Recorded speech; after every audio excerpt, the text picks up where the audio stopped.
Hi friends, இன்றைக்கி நம்ம ஊக்கமுடைமை அப்படின்ற அதிகாரம் 3வது அதிகாரம் டிஎன்பிஎஸ்சி சிலபஸில் உள்ளது. முன்னாடி 2 அதிகாரங்கள் பார்த்துட்டோம், ஒழுக்கமுடைமை, பொறையுடைமை. இப்போ 3வது அதிகாரம் ஊக்கமுடைமை. இது டிஎன்பிஎஸ்சி சிலபஸில் வந்துட்டு அலகு 7ல் இருக்குது. இன்றைக்கி 5 குறள் பார்க்க போகிறோம். முதல் குறள் வந்துட்டு, உடையர் எனப்படுவ தூக்கம் அஃதிலார் உடையதுடையரோ மற்று. ஒரு பொருள், ஊக்கம் உடையவரே உடையவர் எனப்படுவர். ஊக்கம் இல்லாதவர் வேறு எதை உடையவராக இருந்தாலும் அவர் உடையவர் ஆக மாட்டார். உடையர் எனப்படுவ தூக்கம் அஃதிலார் உடையதுடையரோ மற்று. 2வது குறள், உள்ள முடைமை பொருளுடைமை நில்லாது நீங்கிவிடும். ஒரு பொருள், ஊக்கம் என்னும் ஒரு பொருளை தவிர வேறு எதையும் நிலையான ஊக்கம் என்று கூற இயலாது.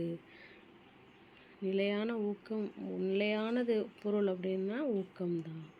அதனால் உள்ள முடைமை பொருளுடைமை நில்லாது நீங்கிவிடும். இதில் வந்துட்டு ஒரு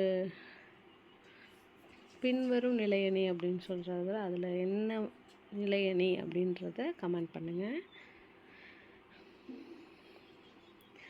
ஆக்கம் இழந்தே மென்றல்லாவார் ஊக்கம் ஒருவன் தகைத்துடையார்.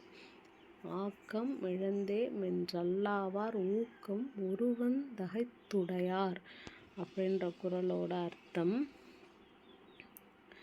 ஊக்கத்தை உறுதியாக கொண்டிருப்பவர்கள் ஆக்கம் இழக்க நேர்ந்தாலும் அப்போது கூட ஊக்கத்தை இழந்து கலங்க மாட்டார்கள் அப்படின்றத 3வது குறளோட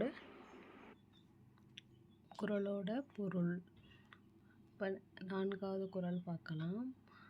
ஆக்கம் அதிர்வினாய் செல்லும் அசைவிலா ஊக்கம் உடையா நுழை அப்படின்ற குறளோட பொருள் பார்க்கலாம். குறளை இன்னொரு தடவை வாசிக்கிறேன். ஆக்கம் அதிர்வினாய் செல்லும் அசைவிலா ஊக்கம் உடையா நுழை. பொருள், உயர்வு உறுதியான ஊக்கம் உடையவர்களை தேடி கண்டுபிடித்து அவர்களிடமே போய் சேரும்.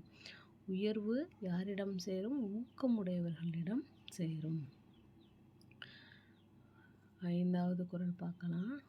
வெள்ள தனைய மலர் நீட்டம் மாந்தர்த்தம் உள்ள தனைய துயர்வு. வெள்ள தனைய மலர் நீட்டம் மாந்தர்த்தம் உள்ள தனைய துயர்வு. பொருள், தண்ணீரின் அளவுதான் அதில் மலர்ந்துள்ள தாமரை தண்டின் அளவும் இருக்கும். அதுபோல மனிதரின் வாழ்க்கையின் உயர்வு அவர் மனத்தில் கொண்டுள்ள ஊக்கத்தின் அளவு போல இருக்கும். தண்ணீரின் அளவு போல தான் தாமரை தண்டோட அளவு இருக்கும். மனிதனின் உயர்வு எப்படி இருக்கும்னா அவர் கொண்டுள்ள அந்த ஊக்கத்தை பொறுத்து தான் இருக்கும்.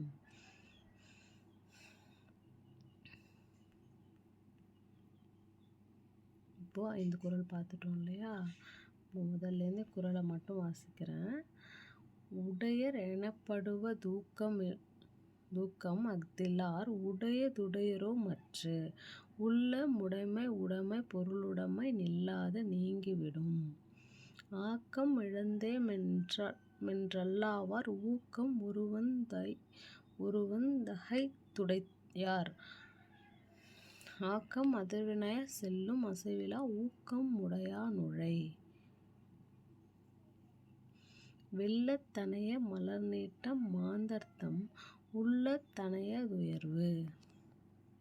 இப்போ 5 திருக்குறள் பார்த்துட்டோம் இல்லையா? இது ஊக்கம் உடைமை அப்படின்ற ஒரு அதிகாரத்துலேருந்து உள்ளது தான் அந்த திருக்குறள்.